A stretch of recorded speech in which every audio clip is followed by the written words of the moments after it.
আসসালামু আলাইকুম। জি বলেন। আপনি জানেন বাংলাদেশে আদমশুমারি শুরু হয়েছে, তো আপনার পরিবারের সদস্য সংখ্যা কয়জন সেটা আমরা গণনা করতে এসেছি। জি বলেন। জি, আপনার নামটা? দিনমজুর। না, মানে আপনার পেশা না, আপনার নাম। আমার নামই দিনমজুর।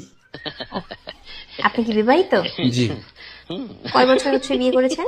1 বছর। আপনার কি বাচ্চা আছে? জি 2 জন। মানে আমি 2 বিয়ে করেছি। ও আচ্ছা। আপনার স্ত্রীর নাম? ছোট জন না বড় জন? বড়জন? কেয়ামত। কিয়ামত। আর ছোটজন? তুফান। ও তুফান। আপনার সন্তানের নাম? ছোট জন একটা না বড় জন একটা? কেয়ামত জনেরটা? ঝড়।